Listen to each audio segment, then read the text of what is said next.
Good evening, everyone. How the devil are you? It's Friday. Once again, it's rolled around again. And yes, indeed, it's been a cold one today up here in Redcar. Not cold in a pleasant way, though, if there is such a pleasant. You know, when you get a nice cold winter's day where it's all crisp and, kind of clean and, crunchy grass under your feet when you walk in the dog, when it's frosty. It's just been miserable and windy and damp and rainy and horrible today. So, well, if I got wet on the outside, I'm going to get wet from the inside tonight. That's my philosophy. Cheers, everyone.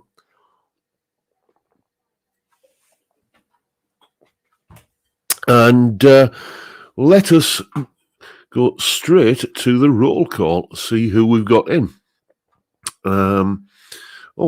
I see just scrolling up there that I've got a super chat there from Robster Boy. Let's have a look. Johnny Random first in, then Dave Lewis, and then Gordo Canuck and Lawrence Hastings. There's PFY Guitars. And Jeff C.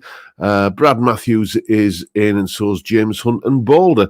Scrolling down a little bit further, there's Grandpa Joe and Michael Palmer. And we got Jack Collins and Amadeus and Edwin Toonan as well. Keeping going down there, we've got all the usual faces, really. Anton and who else we got? Let's have a look.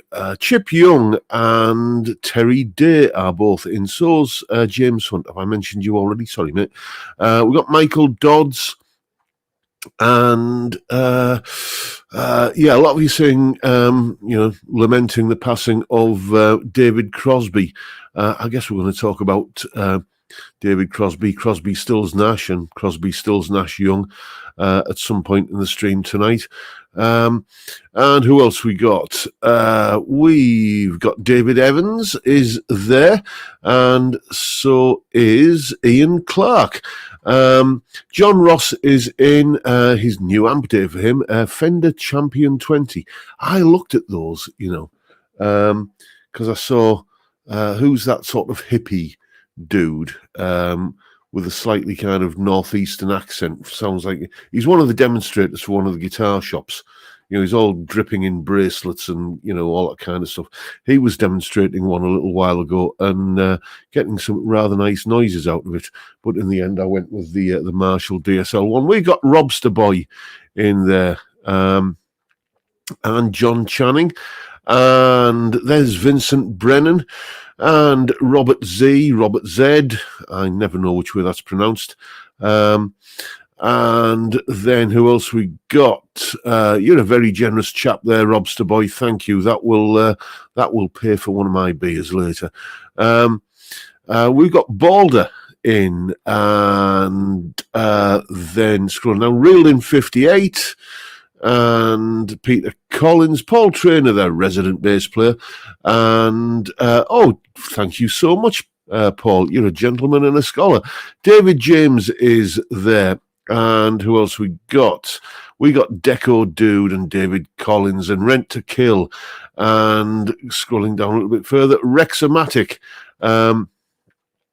Saying, good morning from Montana Snow Country. I've been contemplating Rain Song WS1000 reissue carbon acoustic pre-order pricing. Okay. Never played one of those, to be honest. You'll have to let me know what it's like.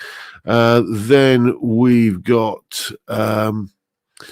who else? We've got Phil B and Stephen Hedger. Farjon is there as well.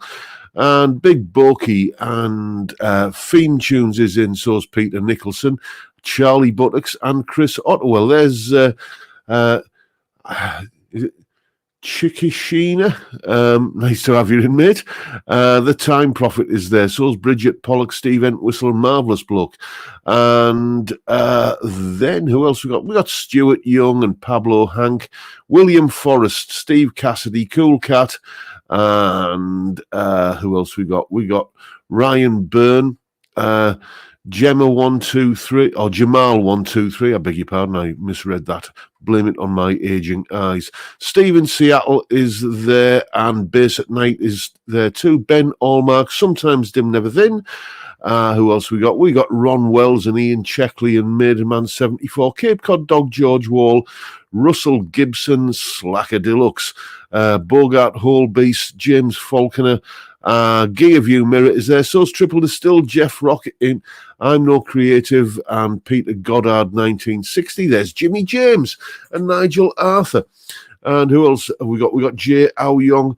As I said earlier, all of the usual suspects, really. Robert Galbraith, Peter Goddard, and Dagan. That's him. Yes, that's the chap I was talking about, demonstrating the that little Fender Champion 20. Might have to get one and check them out because they're pretty reasonably priced.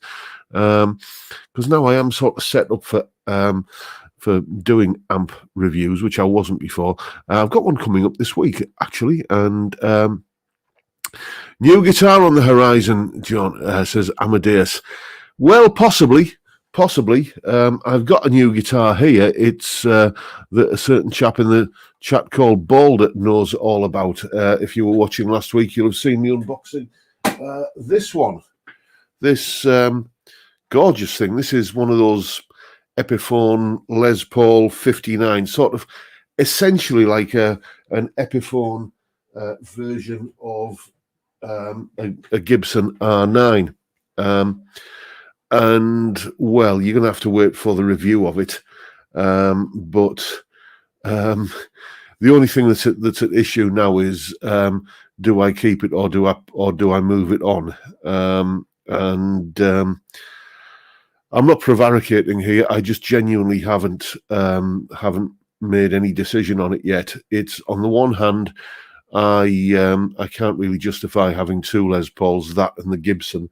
On the other hand, it's a really nice guitar, and it's like, well, I'm not going to get rid of the Gibson. I don't think. I can't see the dice falling that way, and I can't afford to keep both of them. I don't think. But I don't want to get rid of either of them, So that's the kind of bind I'm in. But no doubt a good coat of thinking will be applied to it, and I'll come to a decision. Speaking of, things that are coming up on the channel this week, I mentioned I've got an amp review coming up. That's going to be one of the videos on the channel this week. Starting, let's run down the list because I almost forgot last week. Tomorrow, I have one of my occasional Saturday videos. It's going out lunchtime, I think, on tomorrow. And it is my little eulogy, my little tribute, my little homage to the wonderful, wonderful Jeff Beck. When we lost Wilco Johnson, I thought, well, there's two things I can do. I can either do a cover of a Wilco Johnson tune, or I can write a piece of music in the style of Wilco, and I went for the latter. But with this one, with Jeff, it's like, how do you write a piece of music in the style of Jeff Beck? It's that, it's just a ridiculous thing. You can't, because he was like uncopyable. Rick Beato summed it up brilliantly. So what I've done is I've done my version of a classic Jeff Beck tune, and you'll find out what that sounds like and which one it is tomorrow. The one thing I can assure you is that it isn't Hi Ho Silver Lining. So that's my little Jeff Beck tribute, one of my occasional Saturday videos that's going out tomorrow. Then on Sunday, it's sort of a continuation of yesterday's video where I was playing with the this thing. Excuse me, where I was playing around with this thing. It's basically, what does this sound like in a mix? And, well, you'll find out on Sunday. I'm not done with this. There's more experimentation and trials and tribulations and tests to be done with this. It is better than I remember it from 20 years ago, but we'll see exactly how good it is on Sunday. Then on Monday, a solo analysis, and we're looking at a guitarist who I've kind of neglected a little bit on the channel, to be honest with you. And he is, I wouldn't say he's one of me. Oh, thank you. Thank you, Mark. You are a gentleman and a scholar. Let's put you up on screen there. For anyone thinking of signing up to John's Patreon, it's a no-brainer. I don't know how he produces so much content. I work long hours, mate, but it's like, it's not really work, is it?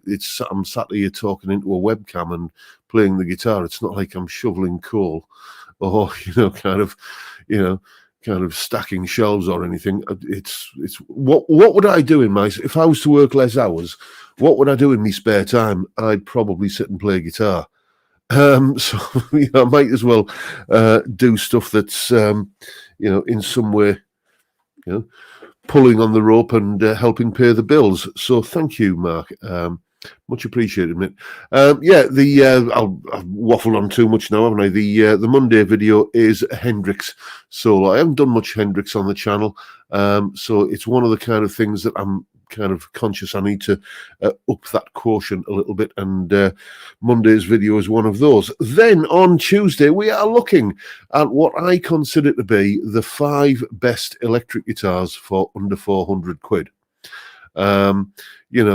It's what sort of sparked this off really is, do you remember when we had that Yamato guitar in here that was about 40 quid's worth of guitar when it was brand new back in 1971?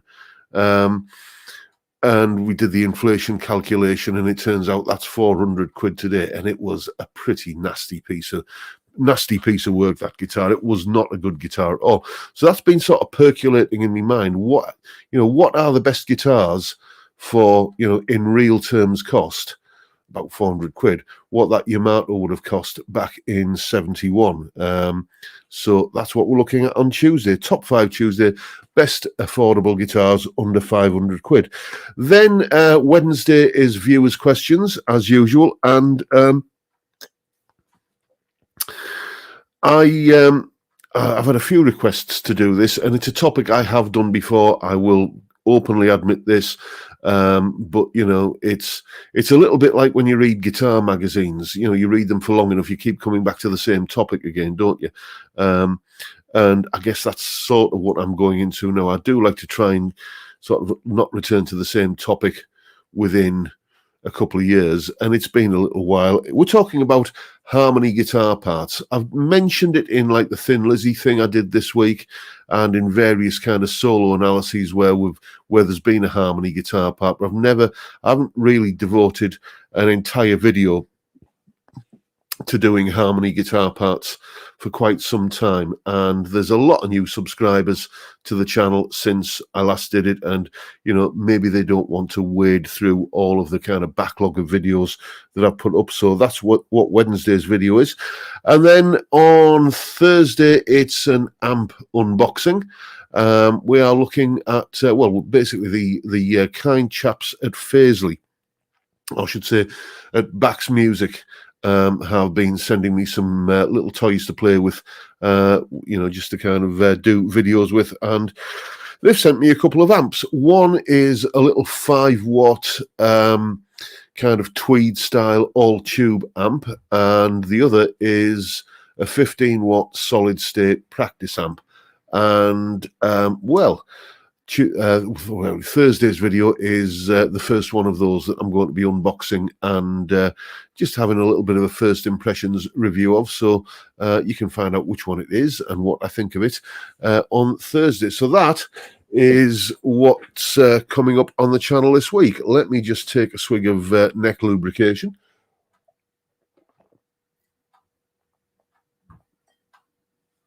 And see what's been going on in the chat.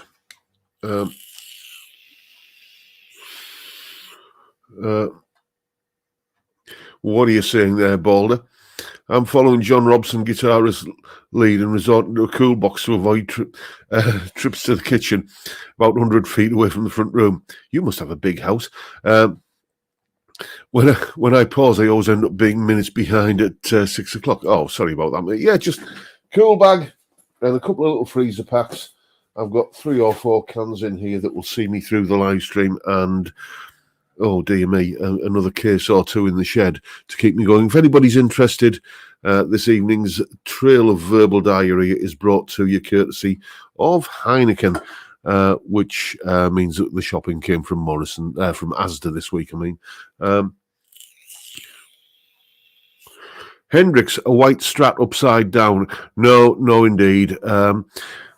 It's the Larry Carlton S7 you can see on the wall behind me there. My go-to choice for anything Stratty. Every time I pick that up, I think I really should play this more. But the fact of the matter is, and it's just a personal thing for me, you understand, I'm just not that into Strat tones these days. It's Telecaster and Les Paul style tones. And drum roll, please. If I want the best compromise between a Telecaster and a Les Paul, here is this week's gratuitous Blondie shot. It does look gorgeous, doesn't it? It never comes across quite as well in videos as it does when I hold it up to the camera on a live stream. But it is a gorgeous guitar. This is the guitar that you run back into the burning building to rescue. I might do another video on that guitar, specially dedicated to it, because when did I get it? I think it was autumn 2020. So it's a good 2.5 years. I think what I might do is on the 3-year anniversary, that's going to be autumn this year. I might have a video devoted to it, as a proper sort of 3 years in long-term appraisal of it. Which is going to be entirely unbiased and, and objective. Not.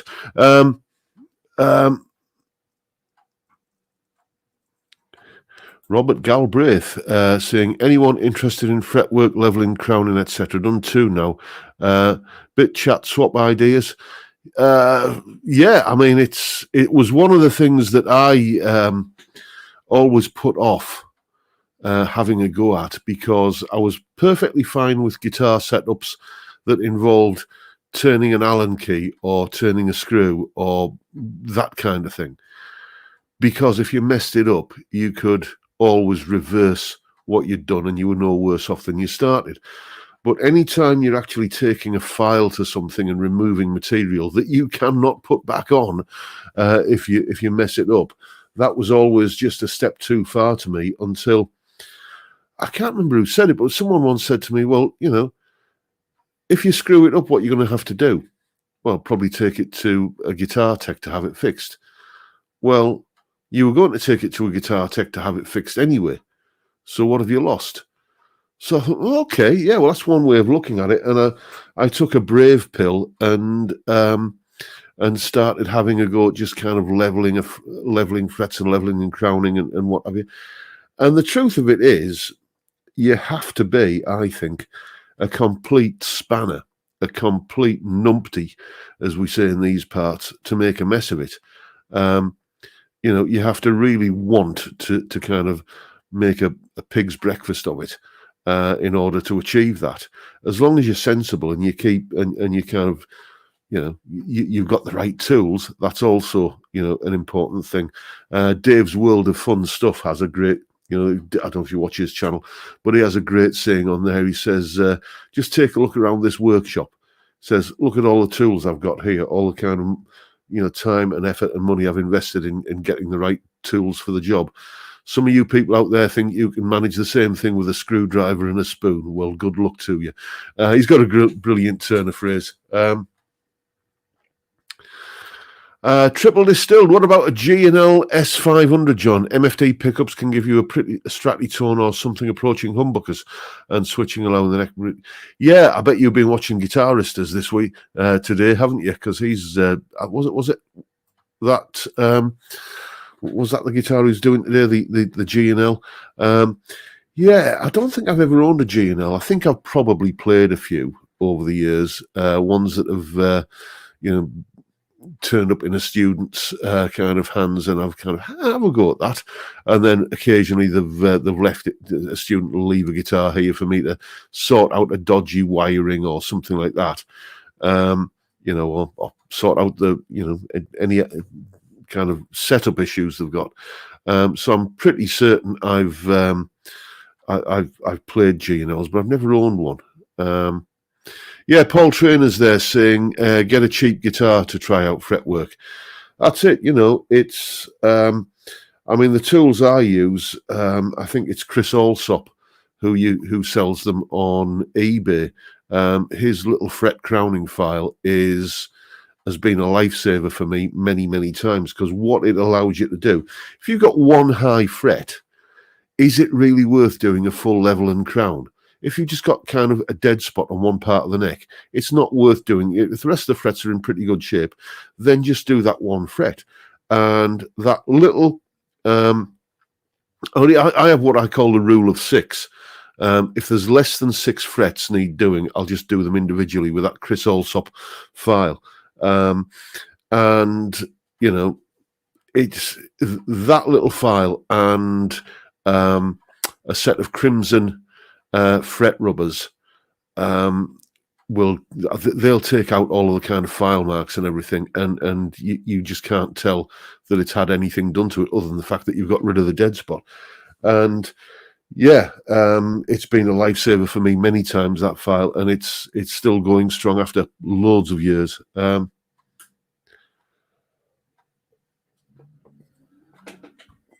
Let's have a look in what you're saying there, Time Profit. Bought a set of guitar tools, but so far scared to use them. Well, add another 80 quid onto what you've spent and buy yourself something like a Glary or a Faisley or a Harley Benton or something like that. Just any one of their sub £100 Strat or Tele copies, and just have a go. Because a guitar at that kind of price level, even if it doesn't have any noticeable issues with it, I bet on any guitar, if you go over it with a fret rocker, you're going to notice that there's some uneven frets. Maybe they're not uneven enough to be noticeable when you're playing, but they will be there, and you can practice putting them right. And it's if you make a mess of it, it's a 80 quid guitar. I must admit, the only thing that I have yet to take a big enough brave pill to have a go at doing is a refret. And I keep promising I'm going to get all the stuff. I've got a workbench over there now, but the problem is this is a small house, and every available surface ends up just getting stuff dumped on it, junk that needs to. Oh, I'll sort that out later. I'll look at that in a moment. I'll get round to doing that, in my spare time. And my workbench is absolutely no exception here. I have to clear it off every time I want to work on a guitar. Keep promising I'm going to get one of those Wilkinson guitar kits from scan.co.uk and put one of those together. But yeah, it's what I would do with the guitar when I'm finished with it, because it's the one I would probably get is the Telecaster one, and I've got 1, 2, 3, 4 Telecaster style guitars in here at the moment. It's like, okay, so I think I probably need to thin the herd a little bit. Time Profit saying, have you not got a shed? We have, but it's already full of junk, and it's not so much a shed as me and the wife can't fit in the shed together. Basically, it's a tiny little thing. It's more like an outdoor cupboard. Think of it like that.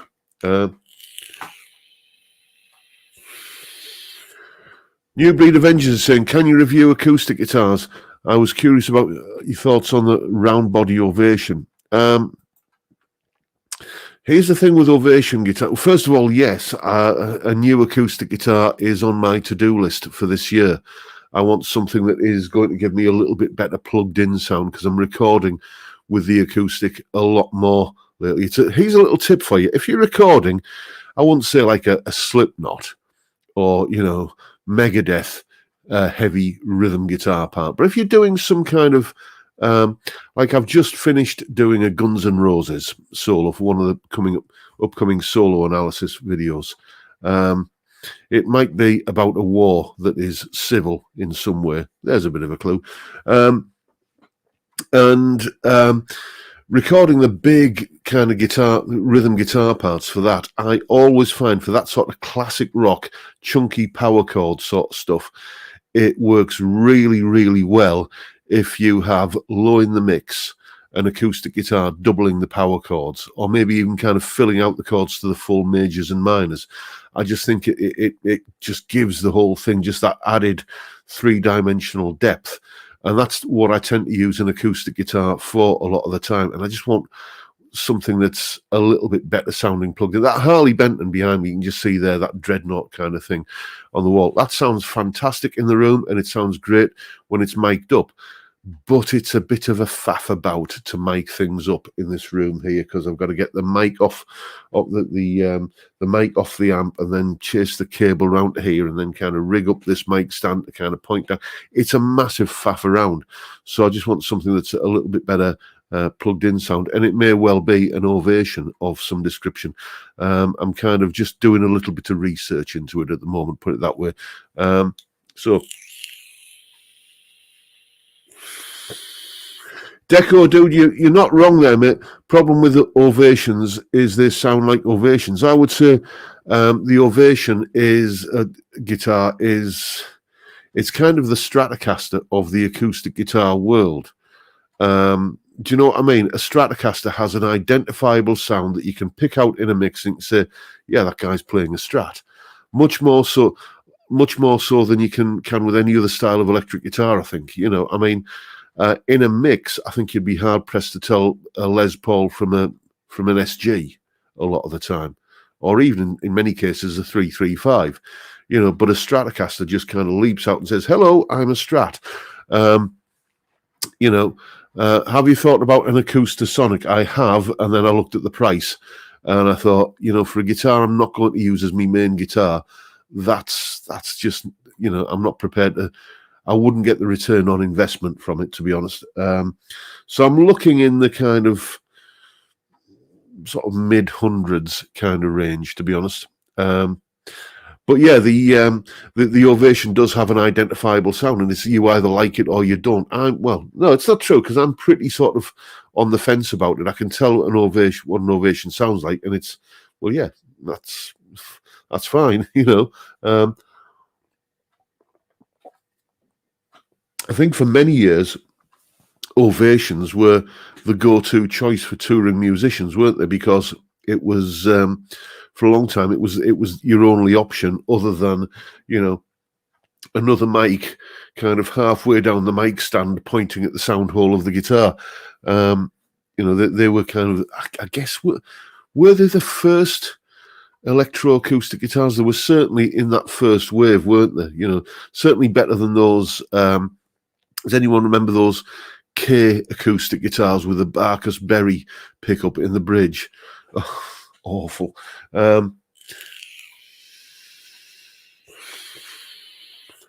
Ian Clark. Now there's an idea. How about doing a build along with John series on Patreon with the Trev Wilkinson telly? I'd pay extra for something like that. I'm always interested in what people would pay extra for, because, as I may have mentioned, January is tax bill month. I've had a little bit of good news on that, actually. It's I'm not going to divulge my my personal affairs to that degree, but you know, it was a pleasant surprise from Her Majesty's Revenue, or His Majesty's Revenue and Customs, it is now, I suppose, today. So. All I'm saying is that there might be a little bit more money in the guitar fund. GRB Aquatics is saying, thank you for informing me that the Marshall DSL-1 has emulated out. Never promoted online. Deal breaker for me with close neighbours. Yeah, I did a video on that a while ago. It's not something I use. I mic it up a lot of the time. But the 0.1 watt setting, okay, on even if you don't use the emulated out, because I tend usually to use it in the 1 watt setting, but it will switch down to 1/10 of a watt. And let me tell you, it sounds absolutely the same. just quieter.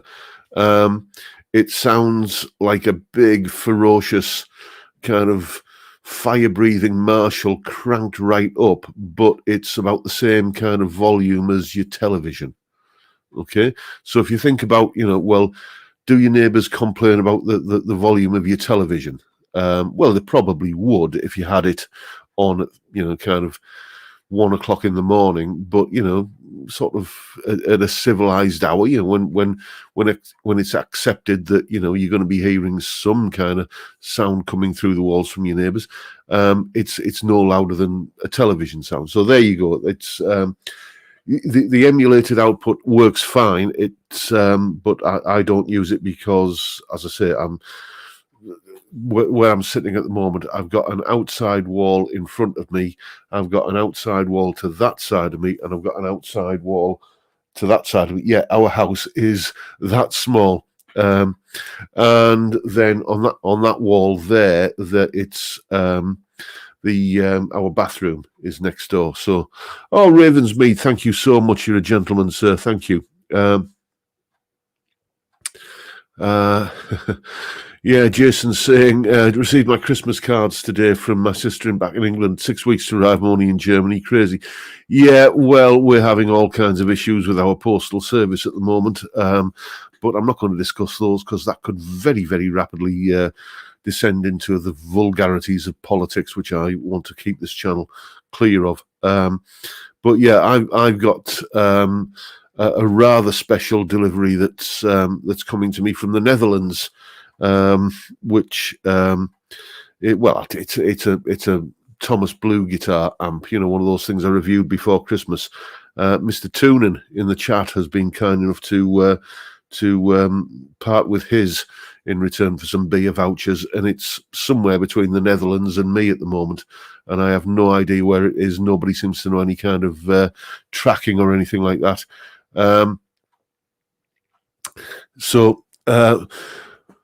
Any thoughts on Tokai guitars, says Ravensmead? Yes, good guitars. There is a lot of hype about, you have to get the Japanese ones, the old ones. You don't.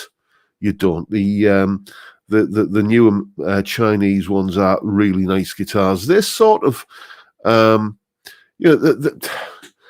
they anything special? Not really.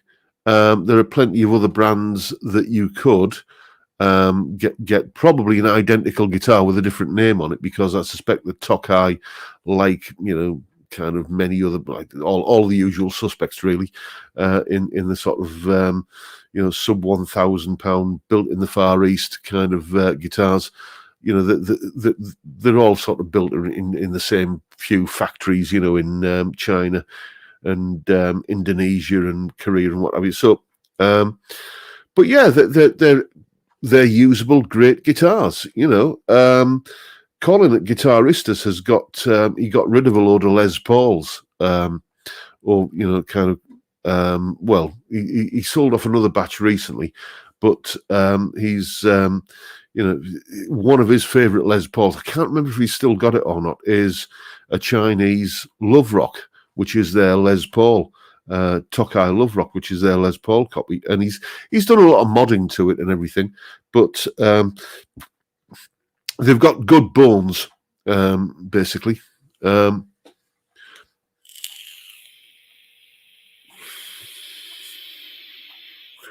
GRB Aquatics. My neighbours complain about my television because I listen to John Denver DVDs. Well, there you go. Did the Revstar go tats, John? It did indeed.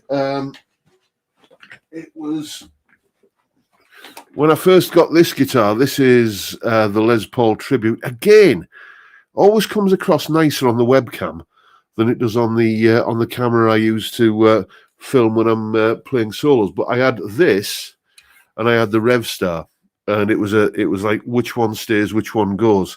And the Gibson won by a short head. The next kind of which one stays, which one goes that you will see will be the Gibson versus the Epiphone kind of R9 kind of 59 Les Paul.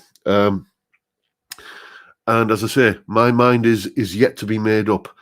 I think I'm leaning in one particular direction, but I'm not going to reveal what that is because that would be, a spoiler, really. So, yeah, but those Rev Stars, I have a hankering to try because I had the entry level one, the RSE 20, which was a fantastic guitar.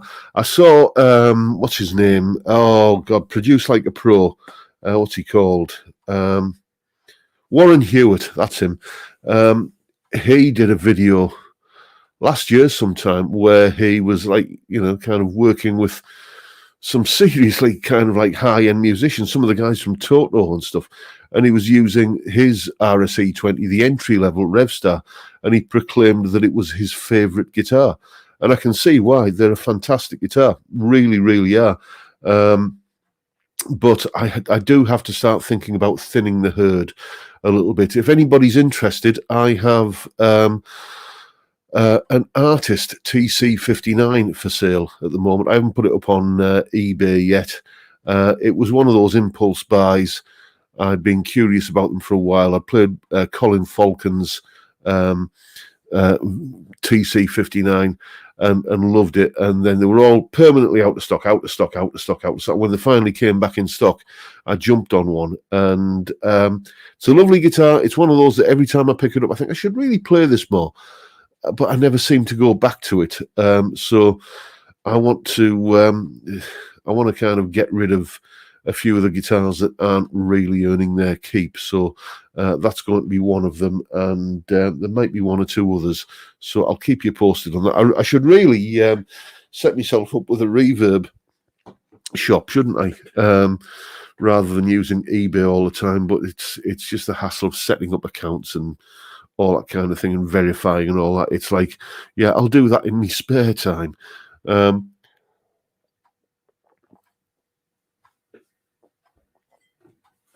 Oh, Richard Thompson, how are you, mate? Would be happy for you to do an honest review on my PRS Silver Sky, John. Be interesting to get your thoughts. I'll take you up on that, mate. Next time you're here, welcome to the live stream, by the way. I didn't notice you were in.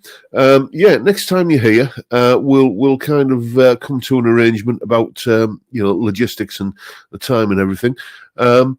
Because yeah, I'm aware that that's one of the hot topic guitars that I haven't, kind of got my hands on. All of the big YouTube guys, all the kind of 100K plus subscribers, which maybe I'll get there one day if I live long enough.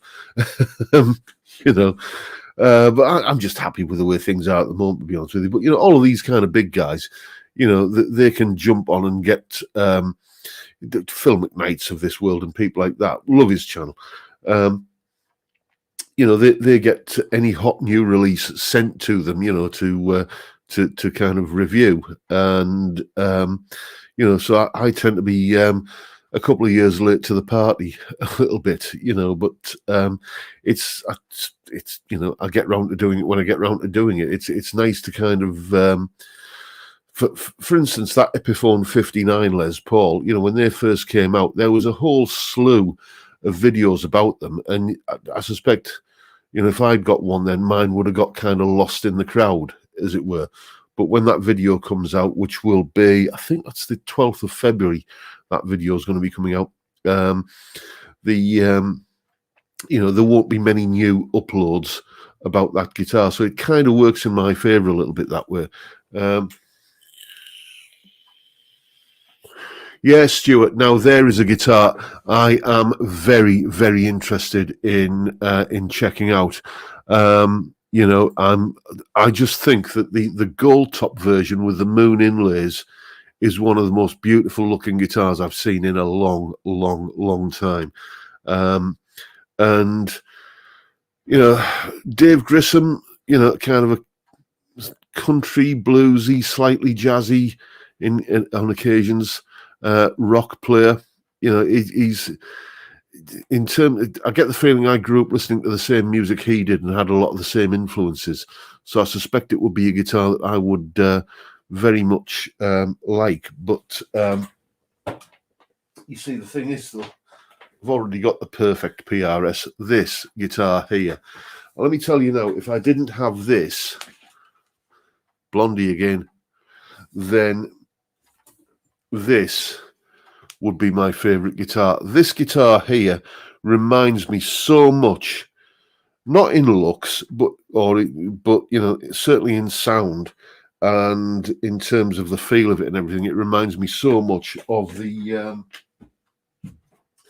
Gordon Smith, that not the last Gordon Smith, the GS 1.5, but my first one, the one that I, still to this day regret selling to buy, ironically, a PRS. Funny how the world goes around. I sold the first Gordon Smith because I was seduced by the lure of a PRS Santana. Regretted getting rid of the Gordon Smith immediately, which I think had something to do with the fact that I never really bonded with that first PRS. And here I am, all these years later, I finally find a PRS that I love, and I love it because it reminds me of the PRS that I sold to get the first. Reminds me of the Gordon Smith that I sold to get the first PRS. There's a pleasing sort of symmetry to that in my mind. Let's have a look, see what else is going on in the chat. Yeah, Edwin agrees with me, Mr. Toonan. Yeah, my missus watches that, Graham, the Strike Detective series on TV, based in Denmark Street, London. I've taken note of the 2 or 3 guitar shops that you see. Yeah, I've got a mate who lives, as we say up north, he lives down south, and he was like a train ride, kind of short train ride away from London at one point where he was living. And one day, me and him went out. I went down to visit him, basically. And one rather splendid afternoon, we went out for what we would call a gentleman's afternoon in London, where we went round some guitar shops in Denmark Street, and then we went to some rather salubrious establishments that which probably we shall say no more about that. But it was a gentleman's afternoon. There was beer, and there were other gentlemen's pursuits that we indulged in. So that was a fantastic day. But yeah, I remember going around Denmark Street, and the thing is, none of the guitar shops in this part of the world had all of these kind of high-end boutique guitars. And this was back in '96. This was talking now. None of the guitar shops around here had like the real kind of high-end, kind of guitars in like vintage Fenders and vintage Gibsons and stuff like that. And it was just for me, it was intoxicating to be in the same room as some of these guitars. And good job I didn't take my credit card with me. Anyway, let's have a look. Oh, Chip, that is, congratulations, mate. That's the worst joke I've heard in so long. I think I can better it, though. 2 pieces of string walk into a pub and say, can we have 2 pints of bitter, please? And the barman says, you lot can clear off. We don't serve string in here. And so they go out dejected. Go with me on this. And so anyway, they get outside, and one of the pieces of string starts ripping bits off of himself and making himself look all ragged and tatty and everything like that. And he goes back in and he says, can I have a pint of bitter, please? And the barman says, are you a piece of string? He says, no, I'm afraid not. Thank you very much. I'm here all week. The time profits are there ahead of me. Steve in Seattle, thank you. You are a gentleman and a scholar. This was well before I was a respectable married man, Anton. And, we all know each other's past. Triple Distilled has, yes, that was pretty much the kind of, the size of it, beer and boobs. And the interesting thing was, there was one of these pubs we went into, one of these kind of places of ill repute that we went into that had a serving hatch to the pizza and kebab shop next door. Oh, it doesn't get any better than that, does it? So, that joke was in the 1977 Crackerjack book.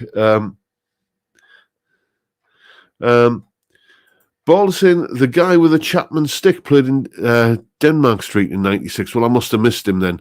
That'll have been, what was he, Tony Levin, who was the big exponent of the Chapman stick. Anyway, chaps, we're 3/4 of an hour in. I'm not even down my second beer. You do anyway, but talk amongst yourselves while I pour myself a refill. And yes, so yeah, something I was going to talk about actually. The Wednesday viewers questions videos.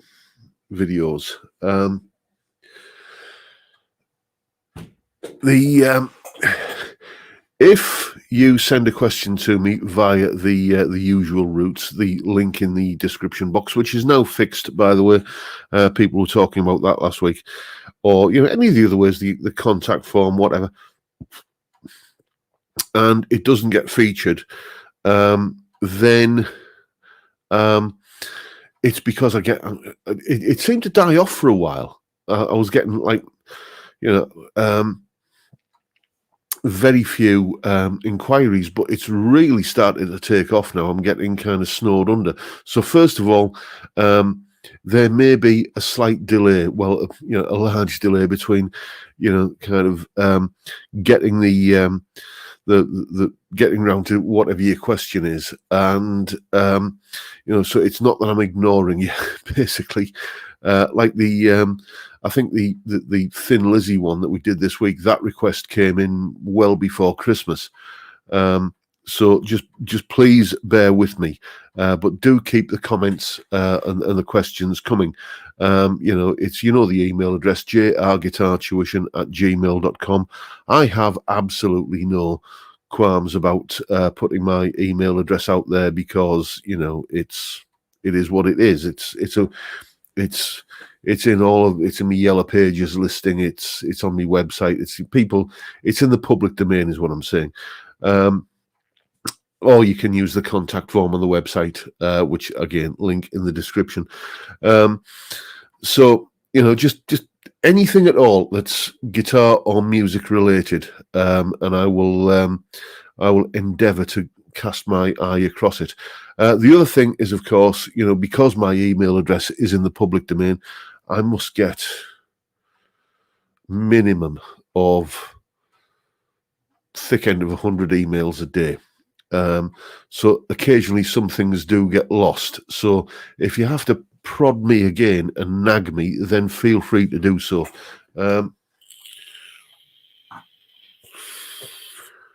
I've got that one coming up, Johnny. Simple tips for playing. Basically, it's going to be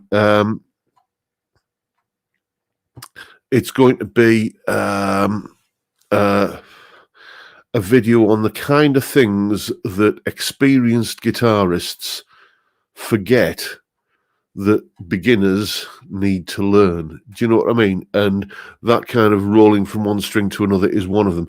Yes, I did get you. I think I did, David. Did I not answer? I do apologise. If I didn't answer, I do apologise. I'll have a dig through me texts. Two peanuts walking down the street, one got assaulted. Oh yes, thank you. I honestly thought I'd replied. I think I know what happened. I think I probably read the text after a few too many of these, and thought I'll reply to him in the morning because I'm a bit kind of uneven at the moment, a bit unbalanced, shall we say, and probably the dustiness that descends the morning after, kind of fogged me memory a little bit. But thank you, David. Thank you.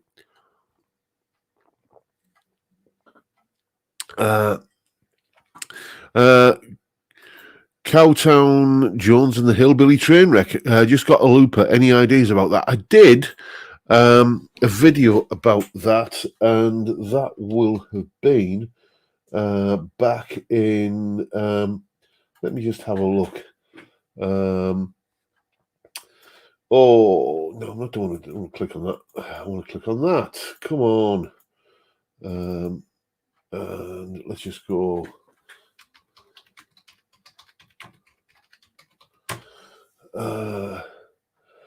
I did a video, one of the Wednesday viewers question videos. I did that 2 months ago. So if you go and check that out, just go and look at the videos on the channel, and you'll find the video I did about how to use a looper.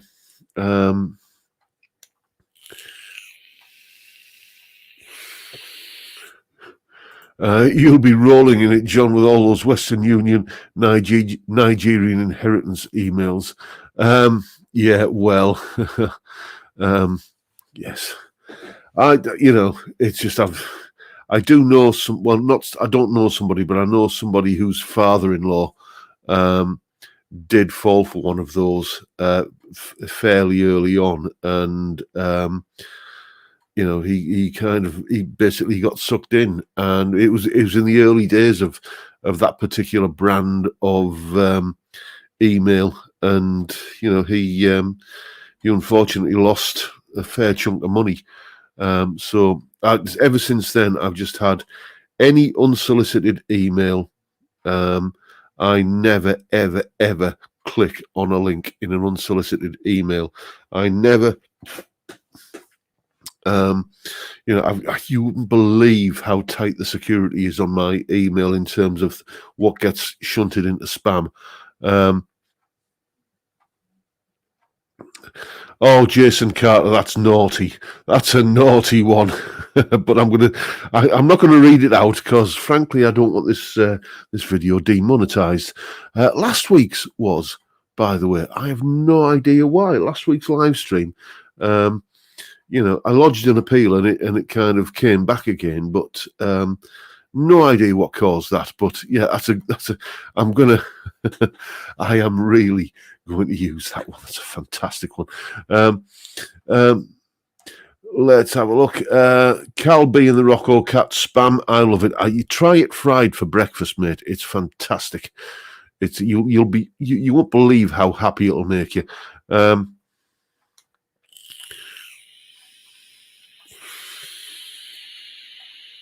Let's have a look.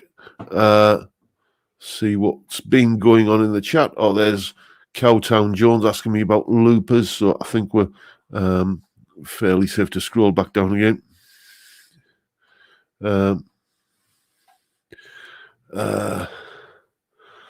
What are we?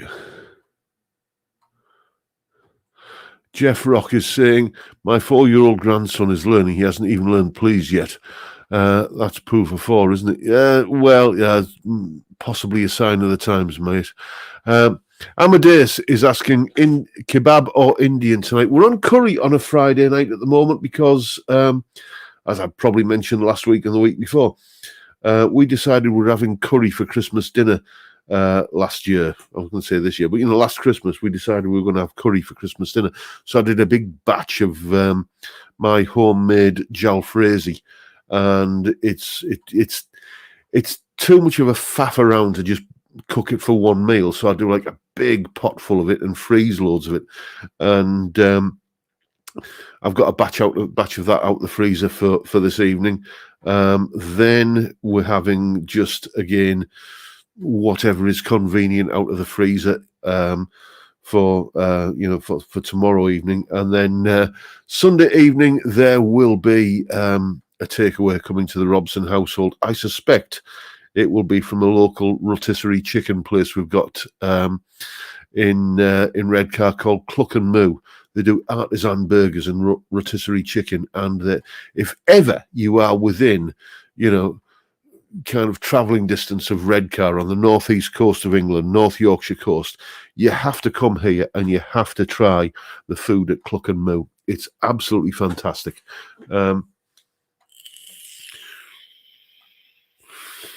Yeah, that's. Oh, thank you, Con. You're a gentleman, sir.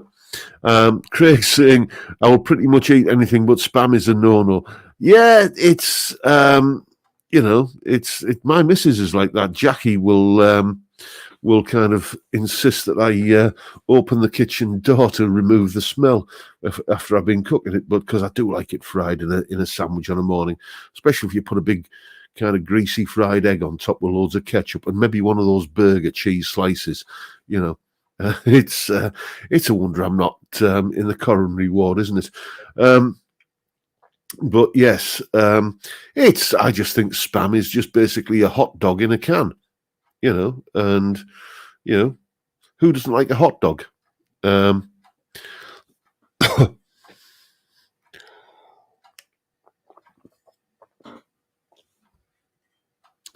Oh, I see. We're on to the spam debate there. Johnny Random saying spam is fish bait. Time Prophet can't eat eggs, can't stand the smell of them. If it wasn't for fried egg sandwiches, I don't think I'd have survived my college years. I used to kind of fried egg sandwich for breakfast, a cup of instant soup out of the drinks machine at college for lunch, and then another fried egg sandwich for my evening meal a lot of the time, until I got the job in the fish and chip shop, when it was, I'd get a free meal every evening. Yes, I see. Now we've morphed into the Monty Python kind of spam sketch routine. I like spam. I do. It's where are we?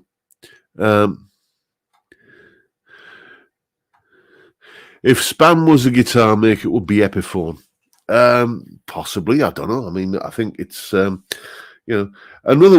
good one that I used to, one of my student day recipes. If I couldn't afford any minced beef, I would make bolognese sauce with a tin of chopped tomatoes and a mashed up can of corned beef. Throw some pasta twists into that, and it would keep you going for because the pasta would fill you up. And I should really cook that again at some point. Angel Martinez is saying, give me fried egg, fried plantain, and deep fried pork. Love it. I've never tried plantain. So it's just not. It's one of those things like in the UK. When I was growing up in the 70s, we used to watch all these American TV shows where, at Halloween, all the kids would have pumpkins. You couldn't have bought a pumpkin in the UK in the 1970s. It was just like, what's that? Nobody even knew what one looked like. So Halloween over here, we used to get a big old turnip, and make our kind of like big. You used to get big turnips about that sort of size, and make your kind of your Halloween lantern out of that. But nowadays, pumpkins are everywhere at Halloween. It's the only time of year you can buy them. If you live in the UK and you want to make pumpkin pie in July, you're absolutely knackered. It ain't going to happen. The shops only get them in for Halloween, but you can get them that time of year. Time Prophet saying, at least in the north, you don't put pineapple on pizza. You can get pineapple on pizza. It's an absolute aberration. I've never understood this idea of putting sweet things on a pizza, pineapple included. It's like my missus, as I mentioned many times before, she comes from Canada, and she has this this kind of irrational love of a dessert. A cake that's got carrots in it. A cake made with carrots. I have never heard of anything so revolting in all my born days. Cake made with carrots. It's just not right. And she tried to feed me a bit once. She said, "Hey, I bought this cake back from the shop. See if you like it." So I'm taking it. I said, "This has got carrots in it, hasn't it?" And she said, "How can you tell?" I said, "'Cause it tastes of bloody carrots, that's how." Anyway, We see, you know, when I say all the videos, I said, come and join us for a beer on Friday on the live stream where we talk about music and guitar and many other things. I think we're straight into the many other things territory here, haven't we? So on that note, chaps, I'm going to wrap things up here for this evening. If I've missed your comment in the chat, I do apologise. You know, it's not I'm trying to ignore you. It's just that I've got to keep kind of blethering and talking away. So, you know, it's been a blast as always. Thank you, each and every one of you. 213 watching at the moment. Turn up on a Friday evening to watch a fat, bald northern bloke talk absolute nonsense for an hour or so. And I'll keep on doing it till you're sick of me. But for now, time, gentlemen, please. See you next week.